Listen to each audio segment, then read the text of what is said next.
ألم تر إلى الذين نافقوا يقولون لإخوانهم الذين كفروا من أهل الكتاب لئن أخرجتم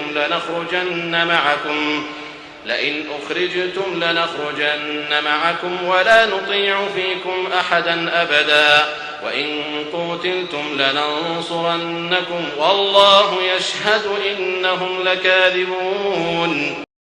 کیا تم نے ان کو نہیں دیکھا جنہوں نے منافقت سے کام لیا ہے کہ وہ اپنے ان بھائیوں سے جو کافر اہل کتاب میں سے ہیں یہ کہتے ہیں کہ اگر تمہیں نکالا گیا تو ہم بھی تمہارے ساتھ نکلیں گے اور تمہارے بارے میں کبھی کسی اور کا کہنا نہیں مانیں گے، اور اگر تم سے جنگ کی گئی تو ہم تمہاری مدد کریں گے، اور اللہ گواہی دیتا ہے کہ یہ لوگ بالکل جھوٹے ہیں۔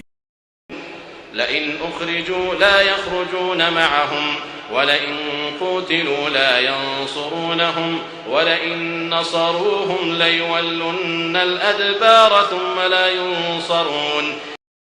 یہ پکی بات ہے کہ اگر ان اہل کتاب کو نکالا گیا تو یہ ان کے ساتھ نہیں نکلیں گے، اور اگر ان سے جنگ کی گئی تو یہ ان کی مدد نہیں کریں گے، اور اگر بالفرض ان کی مدد کی بھی تو پیٹ پھیر کر بھاگیں گے، پھر ان کی کوئی مدد نہیں کرے گا۔ لأنتم أشد رهبة في صدورهم من الله ذلك بأنهم قوم لا يفقهون۔ مسلمانوں، حقیقت یہ ہے کہ ان کے دلوں میں تمہاری دہشت اللہ سے زیادہ ہے، یہ اس لیے کہ یہ وہ لوگ ہیں جنہیں سمجھ نہیں ہے۔ لا يقاتلونكم جميعا إلا في قرى محصنة أو من وراء جدر بأسهم بينهم شديد تحسبهم جميعا وقلوبهم شتى ذلك بأنهم قوم لا يعقلون۔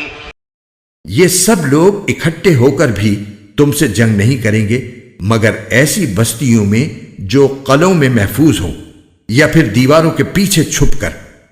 ان کی آپس کی مخالفتیں بہت سخت ہیں، تم انہیں اکٹھا سمجھتے ہو حالانکہ ان کے دل پھٹے ہوئے ہیں، یہ اس لیے کہ یہ وہ لوگ ہیں جنہیں عقل نہیں ہے۔ كمثل الذين من قبلهم قريبا ذاقوا وبال أمرهم ولهم عذاب أليم۔ ان کی حالت ان لوگوں کی سی ہے جو ان سے کچھ ہی پہلے اپنے کرتوت کا مزہ چکھ چکے ہیں اور ان کے لیے دردناک عذاب ہے۔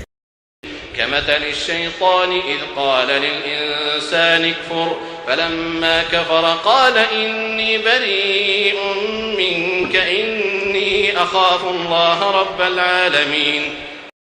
ان کی مثال شیطان کی سی ہے کہ وہ انسان سے کہتا ہے کہ کافر ہو جا، پھر جب وہ کافر ہو جاتا ہے تو کہتا ہے کہ میں تجھ سے بری ہوں، میں تو اللہ سے ڈرتا ہوں جو سارے جہانوں کا پروردگار ہے۔ فكان عاقبتهما أنهما في النار خالدين فيها وذلك جزاء الظالمين۔